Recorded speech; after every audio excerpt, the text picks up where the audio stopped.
যেখানে গোড়া গোড়া ধান ছিল, কৃষকের ঘরে সম্পদ ছিল এবং আমাদের প্রত্যেকটি জনপদের মানুষ স্বনির্ভর ছিল, এই বাংলাদেশ কিভাবে দরিদ্র হয়ে গেল? ব্রিটিশ আমলে ইস্ট ইন্ডিয়া কোম্পানি দেশের সম্পদ লুট করেছে, ইংল্যান্ডে শিল্প বিপ্লব হয়েছে, আর আমার দেশে মানুষ ভূখণ্ডা হয়েছে, দুর্ভিক্ষ দেখা দিয়েছে। একইভাবে 1971 সালের মুক্তিযুদ্ধের পরে অব্যবস্থাপনার কারণে 74 দুর্ভিক্ষ হয়েছে, লক্ষ লক্ষ মানুষ আত্ম হয়ে ক্ষুধায় দারিদ্র্যে মারা গিয়েছে। এই বাংলাদেশ তো আমরা চাই নাই। গত 54 বছরে দল এসেছে, দল গিয়েছে, সামরিক শাসন এসেছে গিয়েছে, লম্বা লম্বা ফিরিস্তির আলাপ শুনেছি, এদেশের মানুষের ভাগ্যের পরিবর্তন ঘটে নাই। দিনাজপুরে বিভিন্ন উপজেলায় গিয়েছি, দুঃখের বিষয় মনে হয়েছে এগুলো এক একটি ইউনিয়ন, অবকাঠামোগত উন্নয়ন হয় নাই। হাসপাতালের অবস্থা ভালো না, সেখানে গেলে ভাববার কোনো উপায় নাই, মানুষ কোন সেবা পায়। স্বাস্থ্য সেবার অবস্থা খুবই খারাপ, বিভাগীয় শহরকে মানুষকে দৌড়াতে হয়। আর রাস্তাঘাটের অবস্থা খুবই করুণ। মূল রাস্তাগুলো পাকা হয়েছে, কিন্তু মানুষের যেখানে বসবাস, যেখানে ইউনিয়ন গ্রাম, সেখানে পৌঁছবার মতো যথেষ্ট রাস্তাঘাট নাই। এগুলো কি ভাই চাওয়া বড় বিলাসিতা? এগুলো তো মৌলিক চাওয়া। বাংলাদেশের লক্ষ কোটি 1.5 কোটি মানুষ বিদেশে বসবাস করে, যেই প্রবাসীরা শ্রম গ্রাম দিয়ে রেমিটেন্স উপার্জন করে আমাদের বাংলাদেশ রাষ্ট্র পরিবর্তন করছে, দেশ চালাচ্ছে, সেই প্রবাসীদের বাংলাদেশের অভ্যন্তরে কলকারখানার শ্রমিকদের ভাগ্যের পরিবর্তন ঘটে নাই। যদি পরিবারে 3 থেকে 4 জন সদস্য থাকে, সেই পরিবারের ন্যূনতম 25 থেকে 30 হাজার টাকা খরচ রয়েছে।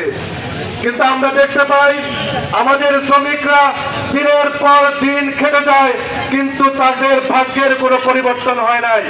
দিনাজপুর অনেক খনি রয়েছে, বাংলাদেশের বিভিন্ন জায়গায় খনি শিল্প কারখানা রয়েছে, তারা যে টাকা উপার্জন করে তা দিয়ে স্বাভাবিকভাবে তার ছেলে শিশু মা বোনদের যে খরচ সেটি তারা বেয়ার করতে পারেন না, বহন করতে পারেন না। এই বাংলাদেশ আমরা চাই নাই।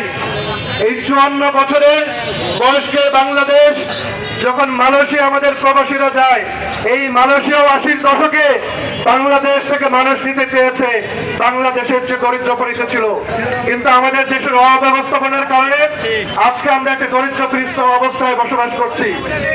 শেষ করবে এটি বলে, জাতীয় নাগরিক পার্টি বাংলাদেশের মানুষকে সাথে নিয়ে প্রহরীর ভূমিকা পালন করতে চায়।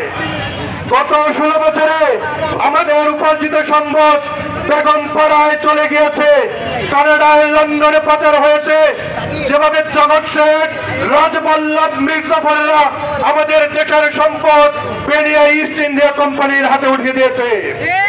গত 16 বছর এবং পরবর্তী সময়ে এই লুটেরা বিভিন্ন দল এবং সরকারের এবং পদস্থ সরকারি কর্মচারীরা আমার কৃষকের মায়ের বোনের উপার্জনের টাকা, ট্যাক্সের পয়সা বিদেশে পাচার করেছে।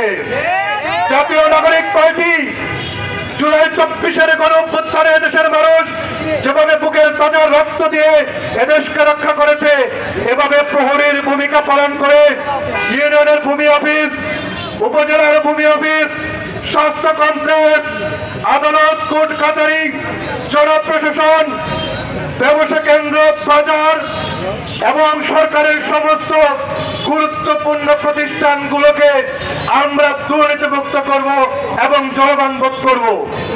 জাতীয় নাগরিক পার্টি দুর্নীতির বিরুদ্ধে অনন্তের যুদ্ধের ঘোষণা ডাক দিয়েছে।